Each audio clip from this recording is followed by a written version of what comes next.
Mutiara Hikmah Official, menyingkap hikmah di balik sunnah.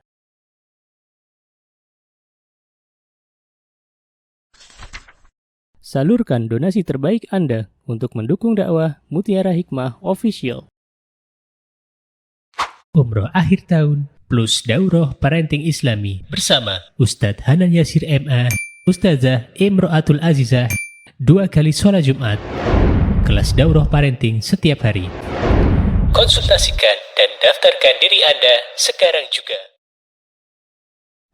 Mari kita ikut serta dalam pembebasan tanah wakaf untuk pembangunan Masjid Mutiara Hikmah.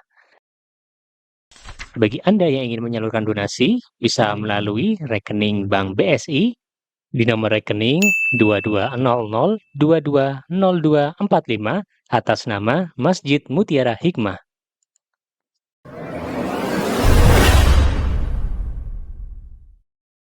Ibu-ibu jamaah Majelis Ta'lim Raudhatul Jannah yang saya cintai karena Allah, hari ini insyaallah kita akan melanjutkan kajian kitab pembahasan Kitabul Adab yang ditulis oleh Syekh Fuad bin Abdul Aziz Asy-Shalhub rahimahullahu taala. Dan hari ini insyaallah kita akan membahas suatu pembahasan yang cukup penting. Ya, cukup penting. Kenapa saya katakan cukup penting? Karena kita sering berada di dalamnya. Ya, kita sering berada di dalamnya. Apa itu? Kita akan belajar tentang adab bermajelis. Ibu-ibu yang saya cintai karena Allah, bermajelis itu banyak. Ya, di antaranya apa? Majelis ilmu, ya, majelis Jum'ah. Hari Jumat itu kan perkumpulan orang banyak, itu ada majelis. Ya, majelis pernikahan, ya, perkumpulan orang banyak itu disebut majelis. Maka sejatinya kita itu diperintahkan di dalam Al-Quran dan Sunnah Nabi kita Muhammad SAW untuk memperhatikan adab-adabnya. Dan inilah bagian dari apa yang diajarkan oleh Rasulullah SAW. Orang yang beradab di dalam sebuah majlis, Allah akan berikan ilmu yang barakah di dalamnya. Orang yang duduk di majlis ilmu dengan penuh adab, dengan orang yang duduk di majlis ilmu tanpa adab itu akan berbeda. Apa yang berbeda? Hasilnya. Orang yang duduk di majlis ilmu dengan beradab, maka Allah Subhanahu wa ta'ala akan mampukan ia untuk mengamalkan ilmu yang telah ia dapatkan. Sebaliknya, orang yang duduk di majlis ilmu tanpa ada adab, tanpa ia belajar adab, maka ia keluar dari majlis ilmu ini dengan membawa catatan, dengan membawa ilmu, tapi Allah palingkan ia untuk mengamalkannya. Ya, maka dari itu, yuk kita belajar lagi tentang apa-apa saja adab dalam bermajlis, sehingga kita memohon kepada Allah agar Allah Azza wa Jalla berikan keberkahan terhadap ilmu yang kita cari. Baik, yang punya bukunya silahkan dibuka, boleh ya. Atau yang belum ada buku juga boleh sekarang dibuka surah Al-Mujadilah ayat yang ke-11. Yang ada HP di depannya boleh dibuka surah Al-Mujadilah ayat 11. Saya bacakan ayatnya. A'udzu billahi minasyaitonir rajim. Bismillahirrahmanirrahim. يا أيها الذين آمنوا إذا قيل لكم تفسحوا في المجالس فافسحوا يفسح الله لكم وإذا قيل انشزوا فانشزوا يرفع الله الذين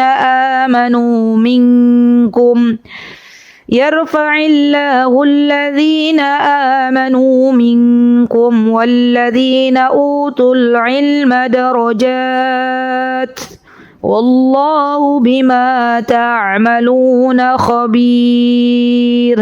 Baik, dalam surah Al-Mujadalah ini Allah Azza wa Jalla memanggil kita orang-orang yang beriman. Apa kata Allah? Wahai orang-orang yang beriman, ya ayyuhalladzina amanu, idza qila lakum tafassahu fil majalis fafsahu yafsahillahu lakum. Kata Allah, wahai orang-orang beriman, hendaklah kalian melapangkan majlis. Barang siapa yang dia melapangkan majlis, maka Allah akan berikan kelapangan untuknya. Ini ayat sangat-sangat penting untuk kita tadabburi. Kenapa? Karena ketika kita ingin kehidupan kita dilapangkan oleh Allah Subhanahu wa taala, dan saya yakin tidak ada satupun dari kita yang menginginkan kehidupannya disempitkan oleh Allah. Tidak ada kan? Semua pengen dilapangkan. Maka di antara caranya ketika kita ingin kehidupan kita semuanya dilapangkan oleh Allah, apa yang kita minta kepada Allah, lapangkan jalannya. Maka di antaranya adalah sering-seringlah melapangkan orang lain, baik ketika ia berada di majelis atau ia mempermudah urusan orang lain. Ya, itulah di antara cara agar kita mendapatkan pertolongan Allah, agar kita dilapangkan kehidupannya oleh Allah, permudah orang lain, berikan tempat duduk bagi orang lain. Jangan mempersempit orang lain, jangan mempersulit orang lain. Ketika kita mempersulit orang lain, ketika kita mempersempit orang lain, maka Allah pun akan mempersulit kehidupan kita. Ya, jadi apa yang kita lakukan kepada orang lain itu sejatinya akan kembali kepada diri kita. Ya, baik. Kemudian kata Allah, wa idza qila suzu fansuzu. Apabila dikatakan berdirilah engkau, maka berdirilah. Ya. Yarfa'illahu alladhina amanu minkum walladhina utul ilma darajat. Ibu, perhatikan ayat ini. Apa kata Allah? Kalau kita pengen diangkat derajatnya oleh Allah, baik di dunia maupun di akhirat, maka syaratnya ada dua. Kita kalau berdoa kan kita berdoa, ya Allah angkatlah derajat kami ya Allah di dunia dan di akhirat ya Allah. Angkatlah derajat anak-anak kami ya Allah, gitu kan? Angkatlah derajat orang tua kami ya Allah. Nah, caranya ada dua. Yang pertama beriman, karena di sini disebutkan yarfa'illahu alladzina amanu. Berarti amanu adalah orang-orang beriman. Syaratnya beriman. Yang kedua adalah memiliki ilmu. Milikilah ilmu. Maka Allah akan angkat derajatnya. Kata para ulama, apa yang dimaksud dengan ilmu? Ada yang mengatakan ilmu yang dimaksud adalah ilmu agama. Ada yang mengatakan ilmu yang dimaksud adalah ilmu yang bermanfaat untuk orang lain. Baik itu ilmu agama maupun ilmu yang lainnya. Yang penting ilmunya ini bermanfaat. Bukan ilmu yang memberikan madarat kepada orang lain. Masya Allah. Jadi orang-orang berilmu itu akan diangkat derajatnya oleh Allah di dunia dan di akhirat. Bahkan orang-orang berilmu itu, Bu, kalau yang lain mencari pekerjaan, orang berilmu tuh dicari oleh orang. Nah, dicari. Mana Syekh Fulan, mana Syekh Fulanah, ya. Saya akan datangi untuk bertanya. Dicari, ya. Jadi bedanya orang berilmu dan orang yang tidak berilmu itu sangat jauh. Dan Allah angkat derajat orang berilmu dan orang beriman di dunia dan di akhirat. Di dunia Allah akan tolong orang berilmu ini, Allah akan berikan kemudahan-kemudahan di dalam menjalani kehidupannya, dan di akhirat Allah akan tinggikan derajatnya di dalam syurganya. Masya Allah. Jadi Masya Allah ya, kalau kita berpesan kepada anak kita, di antara pesan kita tuh begini, nak, ibu dan bapak belum bisa memberikan harta yang banyak kepadamu. Ibu dan bapak mencoba untuk membekalimu dengan ilmu. Ya. Karena ilmu ini yang kelak akan menjagamu atas izin Allah. Kalau kita berikan anak-anak kita harta, belum tentu anak-anak kita bisa menggunakan harta yang kita berikan untuk sesuatu yang bermanfaat. Apalagi anak-anak muda zaman sekarang yang sepertinya mudah sekali dalam mengeluarkan harta. Kalau orang zaman dulu kan di eman-eman ge, yang salaman ge. Maksudnya di eman-eman ki, dipikir-pikir lagi. Kalau mau beli jajan di luar, mau beli makan di luar, di eman-eman lagi, mending masak. Gitu kan Eyang ya? Anak-anak zaman sekarang mikirnya nggak sampai ke sana. Ya. Yang penting dapat makanan. Yang penting saya bisa makan. Tinggal nunul datang makanan. Padahal kalau orang zaman dulu mikirnya kalau beli di luar ya, itu dapat 1 porsi, 1 orang. Kalau masak di rumah dapat 1 keluarga. Nah, kira-kira ibu-ibu ya yang bisa mengolah harta, memanage harta itu orang zaman dulu atau orang zaman sekarang? Zaman dulu, ya kan? Orang zaman dulu itu yang nggih mboten. Kalau ada yang keliru tolong dibenarkan. Orang zaman dulu itu punya tanah ya. Itu dieman-eman. Ah, nanti buat anak cucuku, gitu nggih ya nggih? Anak zaman sekarang dikasih tanah sama orang tuanya itu dieman-eman apa dijual? Ibu-ibu loh yang bilang. Untuk apa uangnya? Untuk apa? Memenuhi keinginannya. Subhanallah. Jadi bagi kita nih orang tua ya yang punya anak-anak zaman sekarang ya, daripada kita hanya membekali anak-anak dengan harta di mana anak-anak belum tahu bagaimana harus mengolah harta, lebih baik harta tersebut kita gunakan untuk menitipkan ilmu kepada mereka. Caranya bagaimana ibu-ibu? Caranya pilih pendidikan yang terbaik untuk anak-anak kita. Pilih guru-guru yang terbaik untuk anak-anak kita. Pilih lembaga-lembaga pendidikan yang terbaik untuk anak-anak kita. Karena yang namanya lembaga pendidikan, guru, teman itu akan sangat-sangat mempengaruhi kehidupan seseorang. Ya.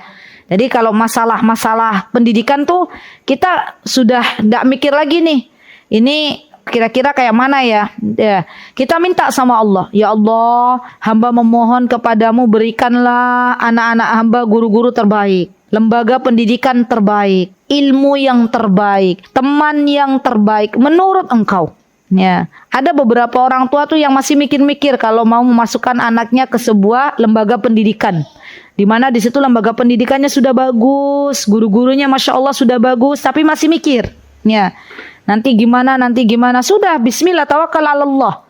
Kalau memang kita pengen anak kita Allah berikan ilmu, maka jangan pernah takut mengeluarkan harta untuk pendidikan anak-anak kita. Allah yang akan membalas semuanya. Begitu ya. Baik. Kemudian di sini kata Allah Subhanahu wa taala, Allah berfirman, "Wallahu bima ta'maluna khabir." Dan Allah zat yang maha mengetahui apa yang engkau kerjakan. Allah Al-Alim, Allah punya sifat Al-Alim, zat yang maha melihat, zat yang maha mengetahui. Maka semua gerak-gerik kita, semua ucapan kita sejatinya sedang diperhatikan oleh Allah Subhanahu wa ta'ala. Seorang muslimah yang paham bahwa Allah adalah zat yang maha mengetahui, maka ia akan berhati-hati dalam melangkah. Ia akan berhati-hati dalam berucap. Karena di setiap ucapan yang keluar dari lisannya, di setiap perbuatan yang dilakukannya akan ada sebuah pertanggungjawaban di hadapan Allah Subhanahu wa ta'ala. Baik. Kemudian di antara adab-adab bermajlis yang pertama disebutkan oleh Syekh Fuad, kata beliau hendaklah memilih majlis di mana majlis tersebut ada mengingat Allah Subhanahu wa taala, ada majlis yang di dalamnya disebutkan nama-nama Allah, disebutkan firman-firmannya Allah, disebutkan hadis-hadis dari Nabi kita Muhammad sallallahu alaihi wasallam. Maka duduklah di majlis-majlis yang seperti ini. Contohnya apa? Contohnya adalah majlis ilmu. Ya, di dalam majlis ilmu kita akan mendengar bersama-sama firman Allah Subhanahu wa taala dibacakan. Kita akan mendengar bersama-sama hadis Nabi kita Muhammad sallallahu alaihi wasallam pun dibacakan. Dan ketika kita duduk di majlis ilmu, di mana majlis ilmu itu adalah majlis yang dicintai oleh Allah Subhanahu wa taala, maka kita akan mendapatkan ampunan dari Allah Subhanahu wa taala. Akhwati fillah rahimani wa rahimakumullah, orang yang keluar dari rumah, kalau kita keluar dari rumah, ya keluar nih dari rumah kita, meniatkan diri kita, ya Allah, saya mau keluar dari rumah ini untuk menuntut ilmu, duduk di majlis ilmu. Maka ketika kita keluar dari rumah menuju ke majlis ilmu, sejatinya kita itu sedang dimudahkan jalan kita menuju surganya Allah Subhanahu wa ta'ala. Dan apabila kita duduk di rumahnya Allah. Nih, sekarang kita sedang duduk di mana? Di rumahnya Allah. Kemudian kita mendengarkan ayat-ayat Al-Quran dibacakan, ditadabburi, maka Allah akan berikan bonus, Allah akan turunkan ketenangan dan rahmatnya. Jadi kebahagiaan itu didapatkan dari ketika kita berada di majelis ilmu. Ketenangan itu akan Allah berikan ketika kita berada di majelis ilmu. Bukan hanya itu, Allah akan kirim para malaikat, yang mana mereka ketika berjumpa dengan malaikat-malaikat lainnya, mereka akan bertanya, dari mana engkau?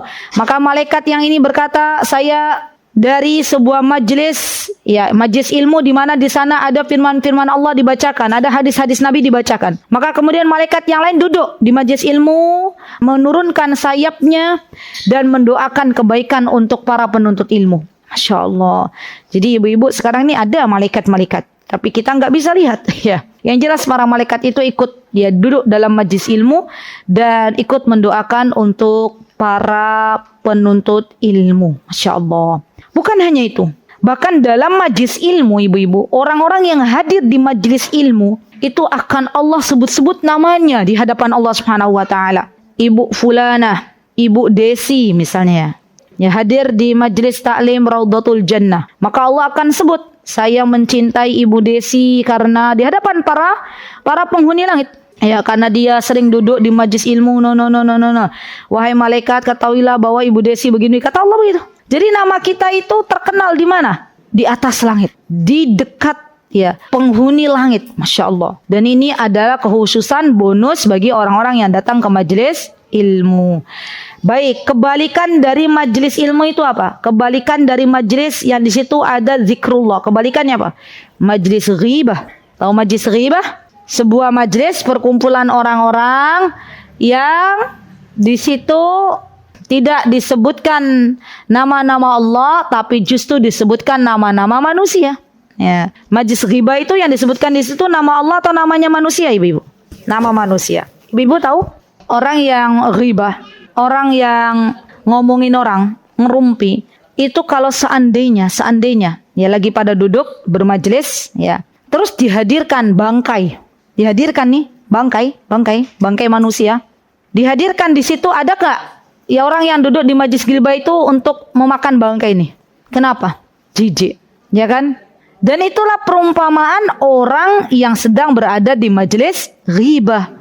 Maka dari itu, ibu-ibu yang saya cintai karena Allah, kalau kita ya secara tidak sengaja duduk bareng teman-teman dan di situ ada teman-teman kita yang ngerumpi, maka sikap kita berdiri. Ya, sikap kita berdiri dan mohon pamit undur diri. Ya, Masya Allah. Tuh kayaknya jarang deh orang begini ya. Yang ada apa, Bu? Yang ada ikutan. Masya Allah. Ya, berat ya, Bu ya. Tapi memang disitulah perjuangan hidup. Ya. Kalau yang lebih utama lagi apa? Lebih utama lagi kita menasihati. Ya, teman-teman, ibu-ibu, maaf, kita kok dari tadi duduk, ternyata duduknya ngomongin orang. Yuk, sudah kita beristighfar kepada Allah. Kalau saya berkata begitu, ibu-ibu pasti bilang berat gitu. Kan lebih berat lagi. Makanya saya berikan yang paling ringan. Berdiri dan pergi, sudah pamit undur diri. Ya. Dan itu tuh Masya Allah teman-teman. Ya, ketahuilah, Masya Allah ya, saya punya teman. Saya punya kawan dulu di Yaman tuh, beliau tuh terkenal orang yang nggak mau dengar orang rumpi. Bahkan Masya Allah, Allahumma barik, beliau kalau ada orang rumpi, beliau berani menasihati. Ya, ittaqillah, bertakwalah kepada Allah, kata beliau. Ya, kita ini sudah berada dalam dosa ya akhwat, bubar, ini nggak bagus, astagfirullah. Beliau begitu. Sampai hari ini saya diingatkan oleh Allah kepada beliau. Ya, jadi Masya Allah. Bahkan Allah berikan penjagaan kepada beliau. Orang-orang itu akhirnya endingnya, kalau ada beliau datang, ada orang lagi ngomongin orang, bubar, gitu ya. Iya, benar. Jadi sebelum beliau berkata, baru beliau assalamualaikum, gitu ya. Itu ibu-ibu yang lagi padang rumpi. Orang rumpi itu bukan cuma ibu-ibu di Indonesia, di Yaman, di Arab juga banyak. Ya, sudah lihat beliau datang, itu sudah bilang sendiri, bubar gitu ya. Masya Allah, itu bentuk penjagaan Allah. Ya, dan Masya Allah, orang tuh mikir-mikir kalau mau ngomong sesuatu di depan beliau tuh mikir-mikir. Ya, dan ini bentuk penjagaan Allah kepada beliau. Masya Allah. Saya belum menemukan orang tersebut seperti beliau di Indonesia, belum ada ya. Jadi itu pun di Yaman hanya satu beliau. Masya Allah, semoga Allah menjaga beliau. Ya, amin. Baik. Nah, majlis ghibah ini ya akhwat adalah majlis di mana Allah Azza wa Jalla tidak menyukainya. Ya, dan majlis ghibah ini yang paling banyak adalah kaum wanita. Ya, walaupun kaum laki-laki juga ada. Bapak-bapak emang nggak ada yang rumpi, Bu? Ada. Ya, lagi ronda, kira-kira lagi ronda malam yang diobrolin apa? Oh, kalau bapak-bapak bola ya. Bola biasanya. Oh, ibu tahu apa yang diobrolin? Oh iya kan nggak tahu. Biasanya kalau bapak-bapak bola ya, Bu. Oh, bola. Kalau mama masak. Masakan selesai. Kayaknya kalau mama pertama masakan terus pulang tuh jarang. Masakan habis itu ngomongin sekolah mana sih yang bagus ya. Nah, lanjut dan lanjut. Akhirnya ada majlis ghibah ya. Nastaghfirullahi wa natubu ilaih. Kita memohon ampun kepada Allah. Baik. Kemudian ibu-ibu yang saya cintai karena Allah, yang kedua, nah ini penting juga nih. Kalau kita duduk di sebuah majlis, kalau kita mau bergaul, mau berkomunitas, maka lihat siapa orang-orang yang ada di dalamnya. Ya, memilih rekan semajlis itu sesuatu yang sangat-sangat penting bagi kehidupan kita. Ya, jadi lihat, oh ternyata komunitas ini kerjaannya ya ngomongin apa? Dunia terus. Ya. Setiap hari yang diobrolin apa, Bu? Berita-berita viral. Ya. Ada kan ibu-ibu pernah lihat nggak di sosial media ada namanya lambe turah ya? Itu nggak usah deh kita nge-like dan macam-macam, nggak usah. Ya. Nanti yang awalnya kita itu nggak tahu apa-apa, akhirnya jadi kita ikut memfitnah. Naudzubillah. Dan ibu-ibu, teman-teman hati-hati ya. Ketika kita berada di sosial media, tuh hati-hati banget.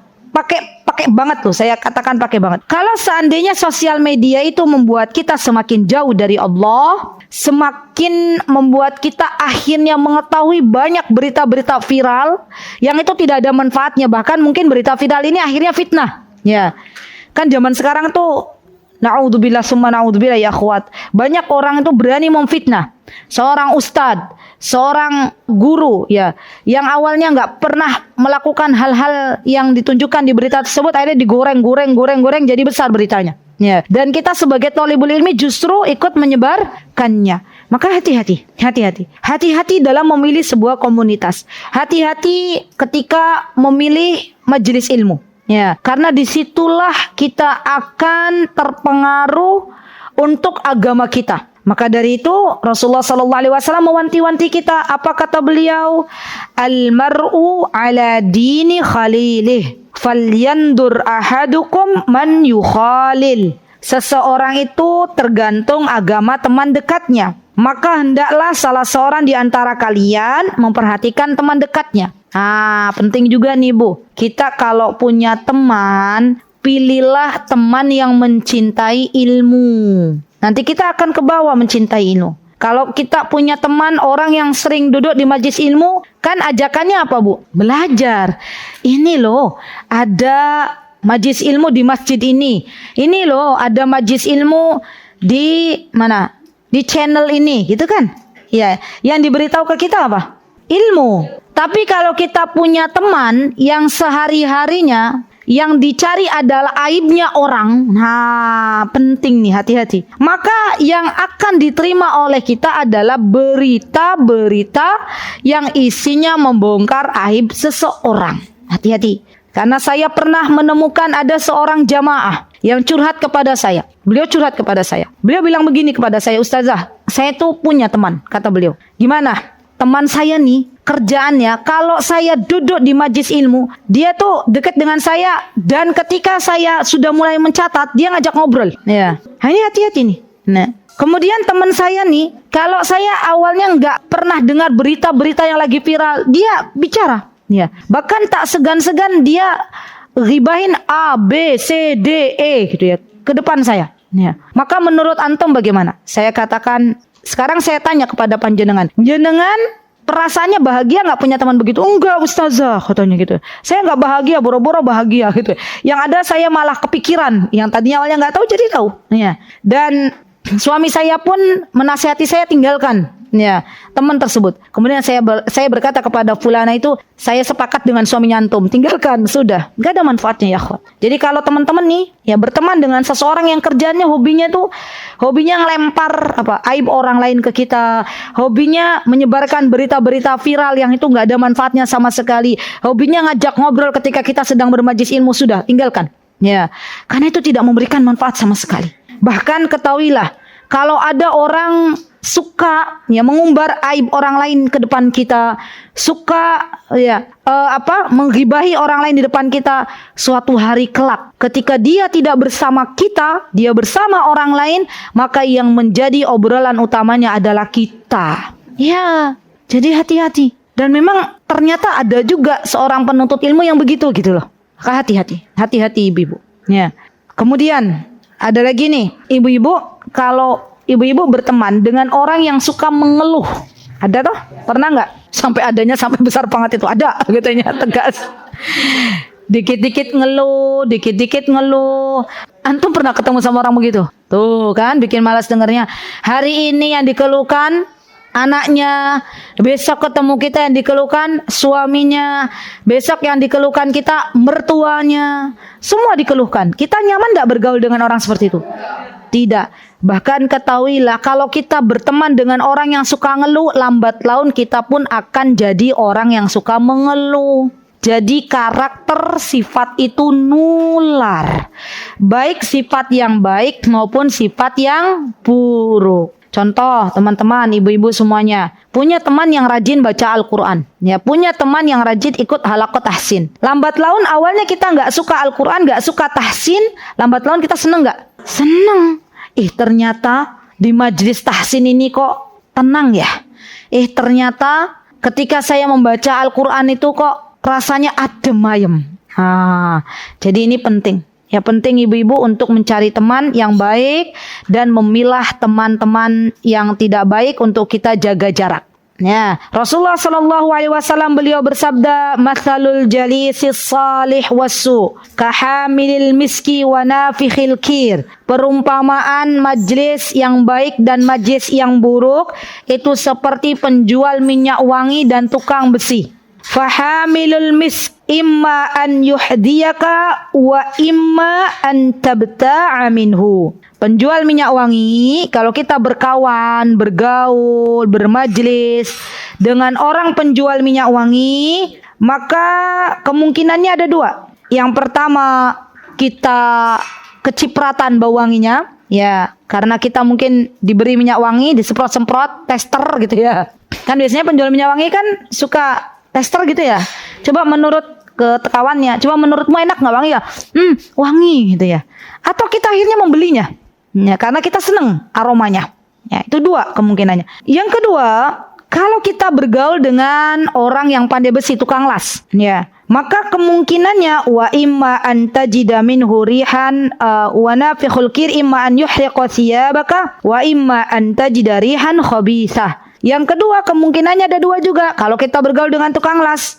Yang pertama adalah kemungkinan besar baju kita akan ikut terbakar karena deket-deket. Yang kedua, kita akan mencium bau aroma yang tidak enak. Ya, karena kalau besi dipanaskan kan aromanya nggak bagus. Ya. Jadi Rasulullah ini ingin mengajarkan kepada kita, kalau memilih teman, pilihlah teman yang baik. Akhlaknya, tutur katanya, perbuatannya. Ya, Masya Allah. Kalau teman-teman ibu-ibu sudah mendapatkan teman yang baik, Allah sudah memberikan teman yang baik, bersyukurlah kepada Allah. Alhamdulillah, Alhamdulillah. Kemudian katakan kepada teman kita ini, ya, uhibbuki fillah. Saya mencintaimu karena Allah, wahai kawanku. Masya Allah. Ibu-ibu sudah bilang belum? Belum. PR. PR. Kenapa? Karena beda orang yang hanya berkawan saja dengan orang yang berkata uhibbuki fillah. Ya, uhibbuki fillah itu, wahai saudariku, aku mencintaimu karena Allah. Jawabannya apa? Orang yang kalau ada teman kita bilang uhibbuki fillah, jawabannya wallahu taala alam. Jawabannya ahabbakilladzi ahbabtani fi. Itu jawabannya. Ya, ahabbakilladzi, saya pun mencintai engkau sebagaimana engkau telah mencintai aku. Gitu ya. Dan ibu-ibu, orang yang mencintai karena Allah, dua orang yang saling mencintai karena Allah, besok di akhirat dia akan diberikan cahaya. Masya Allah, merinding saya kalau berbicara masalah ini, benar Bu. Coba bayangkan, nanti itu kita tuh akan melihat di akhirat orang-orang yang ala manabir, jadi ditinggikan orang bercahaya tuh. Orang-orang bertanya, ya Rasulullah, apakah mereka itu para syuhada? Kata Rasulullah, bukan. Apakah mereka para nabi? Bukan. Maka Rasulullah mengatakan dalam sebuah hadis yang mereka itu adalah orang-orang yang ketika di dunia mereka berteman, mereka bergaul, dan mereka mencintai karena Allah. Masya Allah, indah napa indah Bu? Indah. Tapi kadang kita malu mengatakan kepada sahib kita, kawan kita, uhibbuki fillah. Bahkan Bu, kalau seandainya misalnya saya mengatakan hal ini kepada Eyang Salama. Eyang Salama, uhibbuki fillah. Eyang Salama jawab nopo? Ahabbakilladzi ahbabtani fi. Ahabbakilladzi ahbabtani fi.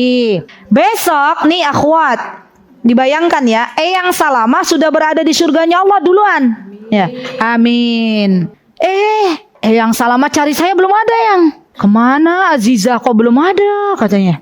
Maka Eyang Salama akan meminta kepada Allah, ya Allah, mana Azizah ya, yang dulu pernah berkata kepadaku, aku mencintaimu karena Allah. Kata Allah, belum ada di surga. Ya, belum ada. Kemudian Eyang Salama mengatakan kepada Allah, ya Allah, aku minta masukkanlah Azizah di sini ke surga. Masya Allah. Maka Allah akan memanggil malaikatnya, wahai malaikat, cari yang namanya Azizah, yang dulu pernah bermajlis dengan Eyang Salama di Masjid Pogung Baru. Ya, Masya Allah. Dipanggillah saya dia besok. Dan Alhamdulillah kemudian Allah masukkan saya ke dalam surganya bertemu dengan Eyang Salama. Lihat. Masya Allah. Pengen apa pengen Bu? Kalau pengen, PR-nya dikerjakan. Insya Allah. Baik, jadi siap ya, pilih teman yang baik dan katakan uhibbuki fillah. Kemudian yang selanjutnya, yang ketiga ya ibu-ibu ya. Apa yang ketiga? Yang ketiga adalah kalau kita datang ke sebuah majlis, di situ majlisnya belum dimulai. Ya ingat ya, majlisnya belum dimulai. Tapi orang-orang sudah pada duduk. Maka ketika kita datang, ucapkan salam. Assalamualaikum. Ya. Kadang kita lupa mengucapkan salam, kita masuk asal masuk. Padahal di sini ada ucapan salam untuk orang yang berada di majlis. Ya, baik ketika kita datang maupun ketika kita akan pergi. Masya Allah. Dan kita itu terkadang lebih menyukai bye-bye gitu ya, dada-dada, daripada mengucapkan salam itu sendiri. Padahal salam ini adalah bagian dari doa untuk saudara kita. Baik, kemudian yang keempat adalah dimakruhkan ketika kita datang ke majlis ilmu dan di majlis itu sudah penuh, baik itu majlis ilmu maupun majlis Jumat ataupun majlis-majlis lainnya.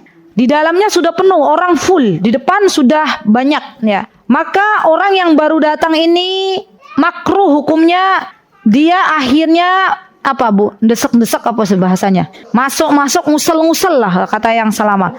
Ngusel-ngusel gitu ya, pengen duduk di depan dengan melangkahi orang, itu nggak boleh, makruh hukumnya. Ya. Jadi orang yang datang terlambat ya duduk di bagian belakang. Ya.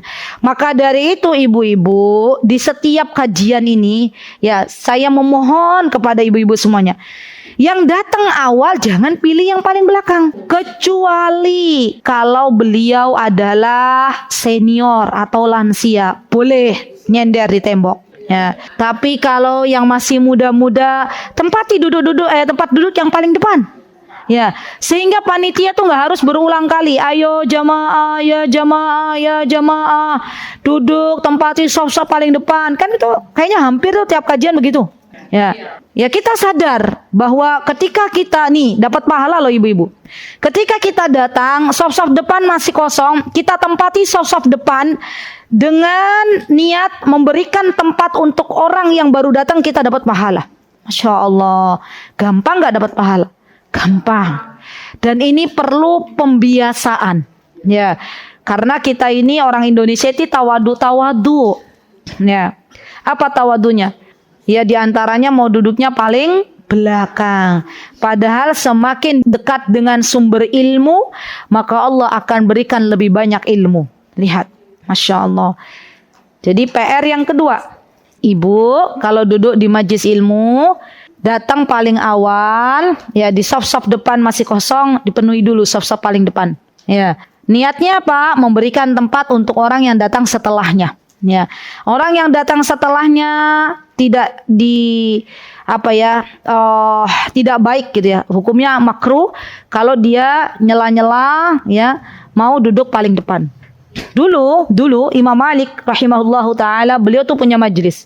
Ibu-ibu tahu majelisnya Imam Malik tuh penuhnya kayak mana? Imam Malik nih gurunya Imam Syafi'i. Imam Syafi'i punya guru Imam Malik. Imam Syafi'i dalam sejarah beliau itu terkenal seseorang yang datang lebih dulu sebelum gurunya datang. Hari ini saya datang jam berapa? 7:30. Di masjid belum ada orang. Hanya ada Bu Reni. Kata saya, Bu Reni, saya naik dulu ya Bu, nanti kalau sudah datang para jamaahnya saya turun. Ya. Nah, Imam Syafi'i terkenal orang yang datang sebelum gurunya datang yang selama. Masya Allah. Dan beliau duduk paling depan, itu Imam Syafi'i. Maka dari itu nggak heran kalau Imam Syafi'i itu diberikan ilmu yang banyak oleh Allah Subhanahu Wa Taala, karena duduknya tuh dekat sama Imam Malik. Nah, suatu hari ada anaknya raja datang terlambat di majlisnya Imam Malik. Maka anaknya raja ini pengen duduk paling depan. Imam Malik berkata, siapa itu dia? Wahai Syekh, itu anaknya raja gitu ya. Kata Imam Malik, tidak boleh. Dia datang terlambat, duduk paling belakang. Iya, Imam Malik berkata begitu. Orang zaman sekarang Bu, kalau lagi duduk di majlis datang anaknya presiden, terlambat misalnya. Ya, maka biasanya seorang guru atau dosen mempersilahkan dah untuk masuk. Mempersilahkan, kan mempersilahkan anak presiden. Ya, zaman dulu nggak ada. Ya, mau anak presiden, mau anak pejabat, mau anak raja, semuanya sama di hadapan Imam Malik rahimahullahu taala. Masya Allah. Jadi ini penting bagi kita semuanya. Kalau kita datang terlambat, yuk posisikan diri kita mencari tempat yang kosong. Ustazah, gimana kalau tempat yang kosongnya di tengah? Ya sudah, nggak apa-apa. Ya, yang penting itu tempat belum ada orang yang duduk, dan kita tidak boleh meminta orang untuk berdiri di tempat yang telah didudukinya. Gitu ya. Baik.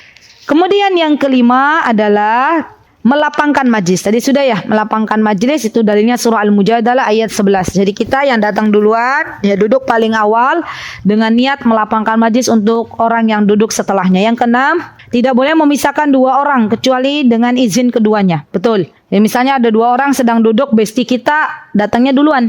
Ya, besti kita datang duluan, kita datang terakhiran. Di samping besti kita sudah banyak orang. Kita pengen ngusel-ngusel duduk dengan besti kita. Itu tidak diperbolehkan. Nggak apa-apa, toh nggak harus berdua. Ya kan? Kan zaman sekarang tuh besti kayaknya deket banget, ya toh. Nah, ya sudah, ya untuk majlis kali ini karena besti kita datang duluan, ya maka kita tidak boleh memerintahkan orang yang duduk dengan besti kita, dekat dengan besti kita untuk berdiri. Sudah, kita terima legowo, kita duduk di mana dan kita bermajlis bersama-sama. Baik. Kemudian yang ketujuh adalah duduk di bagian akhir dari majlis. Ya. Ini adalah bagian dari apa yang telah dianjurkan oleh Nabi kita Muhammad SAW. Ketika ada orang yang terlambat, maka duduk di akhir majlis.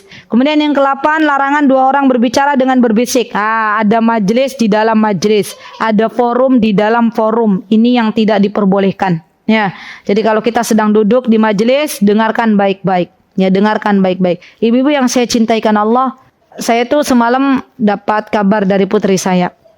Kata putri saya begini, Umi, apa sih hukumnya kalau, kan kata Aisyah gini, saya tuh lagi belajar Mi, ya guru di depan tuh, guru di depan, Ya sudah, saya dengarkan. Ada teman saya yang dia itu gurunya lagi bicara di depan, dia ngobrol sama teman sebelahnya gitu ya. Dan itu tuh mengganggu gitu, kata-kata putri saya, mengganggu kita yang lagi pengen fokus gitu loh. Jadi sejatinya Bu, hati-hati ya. Kalau kita ini orang yang tipenya lagi duduk di majlis ngobrol, itu hati-hati kalau ternyata kita secara tidak sadar mengganggu teman yang lain gitu deh. Karena ada tipe orang tuh yang nggak bisa fokus kalau mendengar suara-suara. Ya kan? Dia pengen fokus. Jadi kalau kita ngobrol itu sadarilah bahwa teman-teman di sebelah kita tuh mungkin mereka pengen dapat apa? Dapat keheningan, dapat yang sesuatu yang tidak berisik gitu loh. Jadi fokus ya, kita nggak boleh kita ngobrol kalau lagi di dalam sebuah majelis. Baik. Kemudian dan tidak boleh juga berbisik-bisik. Ya berbisik-bisik juga nggak boleh. Ya misalnya kita sedang bertiga, kemudian kita berbisik-bisik dengan kawan kita, ya maka itu tidak diperbolehkan. Misalnya kita sedang bermajlis bertiga, ya kita bisik-bisik, itu tidak diperbolehkan. Kenapa? Karena membuat orang yang ketiga ini yang tidak diajak bicara akhirnya bersedih dan menimbulkan rasa don itu berburuk sangka. Ya karena yang ketiga ini nggak diajak ngobrol. Yang diajak ngobrol yang 1-2 aja. Ya, yang ketiga akan berkata, kok aku nggak diajak ngobrol? Mungkin mereka ngobrolin aku, gitu kan? Ya, ini nggak boleh. Ya, kalau memang bertiga ya ajak ngobrol semuanya. Nggak boleh hanya berdua, kecuali kalau memang kita sudah izin ke pihak yang ketiga. Maaf ya Jeng, ini perkaranya darurat banget. Insya Allah perkara ini nggak ngobrolin kamu kok misalnya.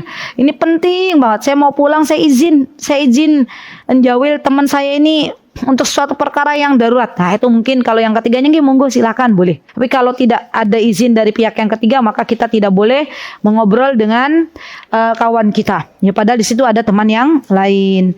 Baik. Rasulullah sallallahu alaihi wasallam beliau bersabda, "Idza kuntum salasah," kalau kalian 3 orang, fala yatanaja rajulani dunal akhar.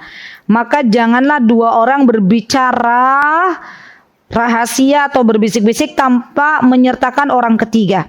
Hatta takhtalitu bin nasi, sampai mereka berada di kerumunan orang banyak, min ajli an yuhzinahu, karena hal seperti ini akan membuatnya bersedih. Ya, kecuali kalau lagi banyak maka kita boleh berdua ngobrol misalnya. Tapi kalau hanya bertiga saja itu tidak diperbolehkan.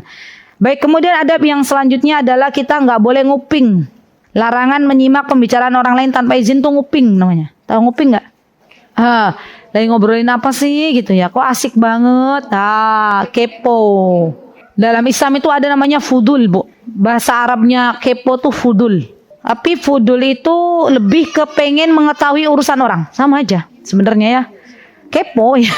Kan zaman sekarang itu banyak toh ibu-ibu. Kita itu yang menyibukkan dengan urusan orang lain, tapi kita lupa menyibukkan dengan urusan kita. Semakin kita sibuk mengurusi kehidupan orang lain, semakin mumet kepala kita. Ya. Karena masalah kita aja banyak, ya ditambah kita mikirin kehidupan orang lain. Maka saya ajak diri saya dan teman-teman semuanya, yuk, ya, jangan kita menjadi orang yang kepo. Ya, kepo itu nggak baik. Ya, jangan kita pengen tahu kehidupan orang lain. Zaman sekarang banyak nggak Bu? Ya, lagi ada berita viral, kita nggak kenal sama fulana, nggak kenal dengan keluarganya, kita ikut berkomentar. Itu diantara celah setan menggoda anak Bani Adam. Ya, jadi kalau misalnya ibu berkomentar, dikomentarin lagi, habis waktu kita. Ya, atau kita misalnya melihat kehidupan orang lain dan kita berkomentar di dalamnya, itu pun tidak baik. Ya. Kita doakan, kalaupun memang ada kesalahan pada diri orang lain, yang perlu kita lakukan adalah mendoakannya dan menasehatinya. Bukan menjadikan kehidupan orang lain kita obral habis-habisan di hadapan teman-teman kita.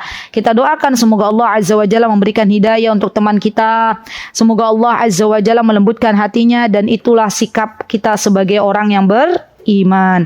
Baik, yang ke-10 adalah ada beberapa duduk yang terlarang. Di antaranya, ya kesimpulannya begini. Yang pertama, duduk yang terlarang itu ibu-ibu kalau mau dipraktekkan ya boleh. Tangan kiri taruh di belakang, ya, Tangan kiri taruh di belakang punggungnya, kemudian bersandar. Ya, bersandar. Tangan kiri. Ya, kiri. Kayak gitu tuh nggak boleh. Ya, itu nggak boleh. Ya. Jadi kalau dalam bermajelis, ya kita nggak boleh duduk seperti itu. Ya. Baik. Dan sesuatu yang dilarang oleh Rasulullah itu ada manfaatnya, ada hikmahnya. Kenapa itu dilarang? Kalau ada yang meriset, meneliti, pasti itu mengundang bahaya. Ya, makanya itu tidak diperbolehkan. Jadi kalau mau bersandar, sandar aja di tembok. Jangan nyandar di tangan kiri yang ditaruh di belakang. Baik. Yang kedua, duduk yang dilarang adalah ketika seseorang duduk di antara cahaya matahari dan bayangan. Jadi ada matahari di luar, ya kan di luar. Ya. Terus ada bayangan duduk di antara cahaya matahari dan bayangannya, itu nggak boleh. Ya, paham dah ibu-ibu? Nanti dipraktekkan pas ibu-ibu keluar. Mana cahaya matahari, mana bayangan duduk di antara keduanya, itu nggak boleh. Ya. Kalau mau berteduh ya berteduh sekalian. Kalau mau panas-panasan ya panas-panasan sekalian. Ya, nggak boleh duduk di antara bayangan dan matahari. Dan sesuatu yang dilarang itu ada bahayanya. Wes, nurut aja ya.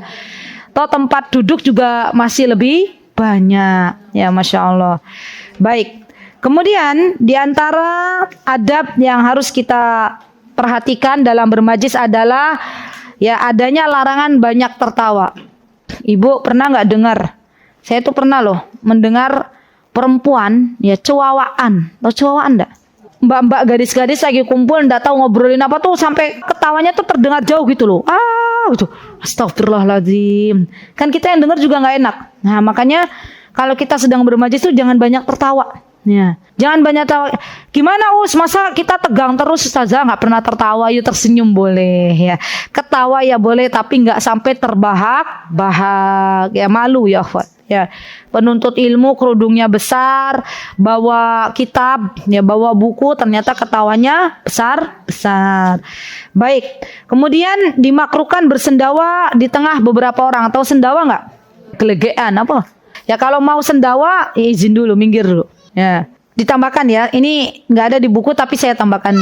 Dan adanya juga larangan mengeluarkan angin. Ketika sedang berada di majelis, hati-hati.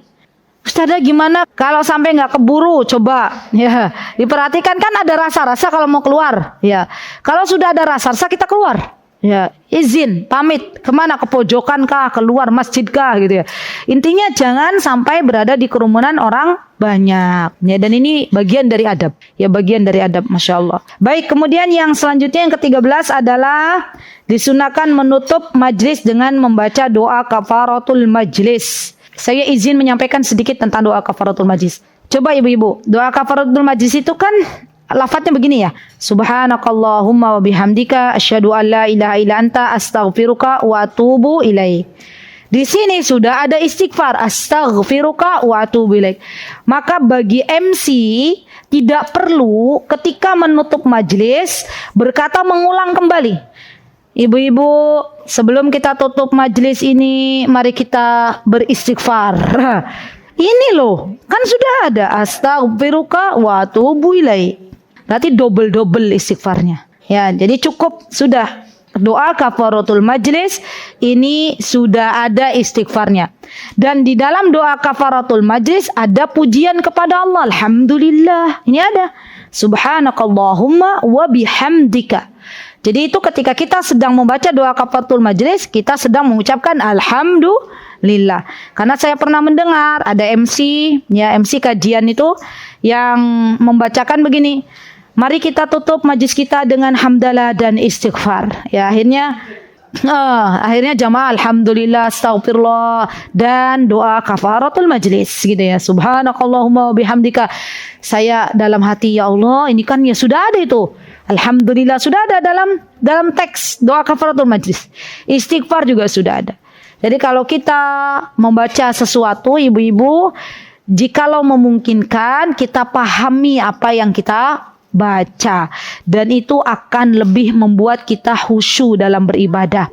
Semoga Allah Azza wa Jalla mengampuni segala dosa kita, dan semoga Allah Azza wa Jalla meringankan kita untuk bisa mengamalkan ilmu yang telah kita dapatkan pada pagi hari ini. Semoga Allah Azza wa Jalla melembutkan hati-hati kita, dan semoga Allah Azza wa Jalla memberikan keistiqomahan untuk kita berada duduk di majlis ilmu. Amin, Allahumma amin. Itu yang bisa saya sampaikan. Jikalau ada kebenaran datangnya dari Allah Subhanahu wa taala, jikalau ada keburukan datangnya dari saya pribadi, saya memohon maaf yang sebesar-besarnya. Aqulu qauli hada wastaghfirullah li wa lakum. Wa akhiru da'wana alhamdulillahi rabbil alamin. Wassalamualaikum warahmatullahi wabarakatuh. Mutiara Hikmah Official, menyingkap hikmah di balik sunnah.